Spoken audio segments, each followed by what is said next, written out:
আমি সরকারকে পরামর্শ দিচ্ছি বিভিন্ন মাহফিলে, বিদেশে যে টাকা চুরি হয়ে গেছে এটা আনতে হবে না। আমাদের কলিজা ঠান্ডা হবে একটা কাজ করলে, অধিকাংশ দুর্নীতিবাজ চোর তো কারাগারেই আছে, শরিয়া আদালতে চোর হিসেবে তাদের হাত কেটে দাও, আর কিচ্ছু লাগবে না, বাংলাদেশ ঠিক হয়ে যাবে। চোরের শাস্তি কি? আস-সারিকু ওয়াস-সারিকাতু ফাকতাউ আইদিয়াহুমা। চোর পুরুষ হোক আর মহিলা হোক, মানে চোর হোক আর চুন্নি হোক। চোর সমস্যা কমই করছে, চুন্নি বেশি করছে। চোর হোক আর চুন্নি হোক, আল্লাহর হুকুম কি? হাত কেটে দাও। তা ইউনূস সাহেব এতটুকু করে দিলে কলিজা ঠান্ডা হয়ে যাবে আমাদের। আপনারা কি বলেন? টাকা তো আসবে না জানি, চোরদের শাস্তি হোক। এই চোরদের শাস্তি হলে যারাই আগামীতে সরকারে আসবে, ভবিষ্যতে যারা আসবে, চুরি করার দুঃসাহস করবে না দেশের টাকা। আপনাকে সংস্কার করতে হলে কোরআন সুন্নাহর নীতিতে করতে হবে। সেটআপ চেঞ্জ করবেন, পলিসি চেঞ্জ করবেন না, তাতে কিচ্ছু হইবে না। দল চেঞ্জ হবে, দেশের পরিবর্তন হবে না। তাহলে আমার ভাইয়েরা, সফলতার জন্য প্রথম কি লাগবে? ঈমান। তারপরে রবের নামে জিকির, জিকিরের অর্থ তো বুঝছেন। 3 নাম্বার ফাসাল্লা, 5 ওয়াক্ত নামাজ। এর চেয়ে বড় কোনো জিকির? নামাজ পড়বেন? পড়েন? কোথায় ভাই? ফজরে কয়জন লোক মসজিদে যায়? জুমার দিন যে মসজিদ ভরে যায়, বারান্দা ভরে যায় না? এরা কি অতিথি না এলাকার? জুমার দিন আসরের সময় কয় কাতার? 1 কাতার। আর ফজরে 3 জন, ইমাম, মুয়াজ্জিন, মুতল্লি, ঠিক না? তো বাকি লোকগুলো গেল কই? এর মানে বাংলাদেশের অধিকাংশ মুসলমান বেনামাজি, ঠিক না? অধিকাংশ মুসলমান কি? এখানে যদি বেনামাজি থেকে থাকো, একটা ফতোয়া দিচ্ছে, কান পেতে শুনে রাখো। আপনাকে প্রশ্ন করি, চোর, হত্যাকারী, জানাকার, শরাবখোর, এই লোকগুলো বেশি খারাপ না বেনামাজি বেশি খারাপ? বুঝে বলতে হবে। চোর, হত্যাকারী, জানাকার, শরাবখোর, এই লোকগুলো বেশি নিকৃষ্ট না বেনামাজি? বেনামাজি। ইন্না তারিকাস সালাতি আকবাহু মিনাল কাতিলি ওয়াস সারিকি ওয়াজ জানি ওয়া মুদমিনিল খামরে। চোর, জানাকার, হত্যাকারী, শরাবখোর, তাদের চেয়ে নিকৃষ্ট হচ্ছে বেনামাজি। রাগ করবেন না, সমাজে বেনামাজির আগে দাওয়াত দেন মেয়ের বিয়েতে। বেনামাজি মসজিদ কমিটির সভাপতি হয়, মাতবুরিতে বেনামাজি, মেম্বার, চেয়ারম্যান, এমপি ইলেকশনে সব বেনামাজি। কথা বলো কেন? প্রত্যেক দলেই তো কিছু নামাজি আছে, ওগুলোরে ভোট দেওয়া যায় না? কথা বলো। প্রত্যেক রাজনৈতিক দলে কিছু মানুষ আছে না ইমানদার নামাজি, ওই লোকটারে ভোট দেওয়া যায় না? আরে ভাই, আমাদের স্বপ্ন হচ্ছে ইসলামী রাষ্ট্র, কিন্তু ইয়া আল্লাহ, এই কোন এলাকায়, কোন জঙ্গলে আসলাম? তোমাদের কোনো স্বেচ্ছাসেবক নাই, কিচ্ছু নাই? হ্যাঁ, তা আমাকে এনে কষ্ট দাও কেন?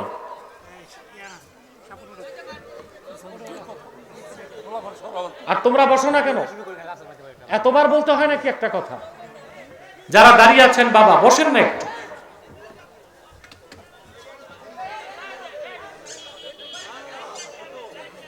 এই দিক তাকান। আবার ওই দেখেন কিছু মানুষ রোডের থেকে নামবে না, এনার্জি লস হবে। দেখেন দেখেন, ওখানে বসে আছে, ওয়াজ শুনতেছে, আসছে মাহফিলে, মাঠে আসবে না। ওখান থেকে আসতে গেলে শক্তি যদি চলে যায় শরীরে, ঠিক না? অথচ মাহফিলে বসে মুনাজাতে শরীক হওয়া, সুবহানাল্লাহ, মাহফিলে আল্লাহর রহমত বৃষ্টির মতো পড়তে থাকে। দূরে বসে ওয়াজ শুনলে সওয়াব আছে, ওই রহমত পাওয়া যাবে না। কথা বুঝতে পারছেন? পুরা 1 ঘন্টা চলে গেছে, আর 10টা মিনিট কষ্ট দিব, কষ্ট হবে না তো আপনাদের? তাকান আমার দিকে। তাহলে আমরা ইসলামী রাষ্ট্র চাই না? আপনারা যারা রাষ্ট্রবিজ্ঞান পড়ছেন, আপনাদেরকে একটা প্রশ্ন করি, সোসাইটি বড় না স্টেট বড়? সোসাইটি বড়। রাষ্ট্রবিজ্ঞানীগণ বলেন society is great than state. রাষ্ট্র থেকে সমাজ বড়। রাষ্ট্র থেকে। আমরা যদি বাংলাদেশে 3 লক্ষ মসজিদ আছে, 10,000 মাদ্রাসা আছে, 1,98,000 পীর আছে,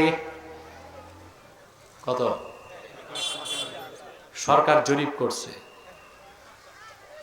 কত পীর? তার এক এক জেলায় কয়জন পীর পড়ে এটা ভাগ করে দেখে নিয়েন। 3 লাখ মসজিদ আছে, 10,000 মাদ্রাসা আছে, কয়েক লক্ষ পীর আছে, মাহফিলের তো অভাব নাই, সমাজটা বদলাইতে পারি নাই। ইসলামী রাষ্ট্র তো করব দূরে থাক, শরিয়া একটা আইনও বাংলাদেশে করতে পারি নাই দেশ স্বাধীনের 53 বছরে। তাহলে আমাদের অবশ্যই ইসলামী রাষ্ট্র প্রতিষ্ঠার সংগ্রামের সাথে ইসলামী সমাজ প্রতিষ্ঠা করতে হবে।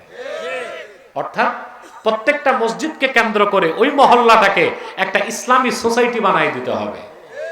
এটা দায়িত্ব ইমাম সাহেবের। কার?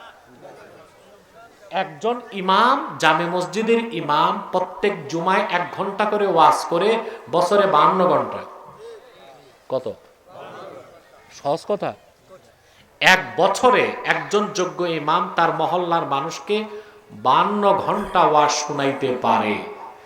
ইমাম যদি যোগ্য হয় আর কোরআন সুন্নাহর নীতিতে 52 ঘন্টা আলোচনা করে 1 বছর, 10 বছরে ওই মহল্লাটা একটা ইসলামী সোসাইটিতে পরিণত হয়ে যায়।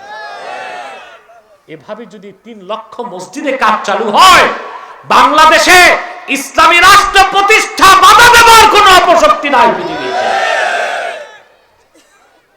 ওখানে জনগণের দায়িত্ব সবচেয়ে বেশি। জনগণের দায়িত্ব, কিন্তু জনগণের মধ্যে সমস্যা। নামাজি মানুষ নির্বাচনে দাঁড়ায়, ওরে ভোট দেয় না। বাংলাদেশে দেখবেন অনেক পীর সাহেব রাজনীতি করে, কথা বলে না। মুরিদ আছে, ভোট নাই। কেন? সমস্যা এক জায়গায়। ওই যে মুরিদ, সে 2 জন পীর বানাইছে, একটা আধ্যাত্মিক পীর আর একটা রাজনৈতিক পীর। তা আধ্যাত্মিক পীরকে হাদিয়া দেয়, তোফা দেয়, মাসিক চাঁদা দেয়, নোট দেয়, আর রাজনৈতিক পীরের ভোট দেয়। রাজনৈতিক পীরের মুরিদের কথা 2 পীরকেই খুশি রাখছে। পীরকে বলে বাবা তুম নোট সে খুশ রাহো, নেতারে কয় বাবা তুম ভোট সে খুশ রাহো। আপনাদের এই দ্বিচারিতা বাদ দিতে হবে, ঠিক না? সমাজে সুদখোর বেনামাজিকে কোনো স্থান দিবেন না, ভোট দিবেন। আমি তো ভোটে বিশ্বাসী না, আমি খেলাফায় বিশ্বাসী। যেহেতু আপনারা ভোট দেন, এই জন্য বলতেছি, নামাজি লোক দেখে, চরিত্রবান দেখে, সুদ খায় না, ঘুষ খায় না, জুলুম করে না, চাঁদাবাজি করে না, শিরক কুফর থেকে দূরে, মুনাফিকি নাই, এরকম মানুষগুলোকে সমাজের নেতৃত্ব দিবেন। পারবেন না? নামাজ পড়তে হবে কয়েক তো। বেনামাজি খারাপ না চোর খারাপ? বেনামাজি বেশি খারাপ না ডাকাত খারাপ? বেনামাজি বেশি খারাপ না জানাকার বেশি খারাপ?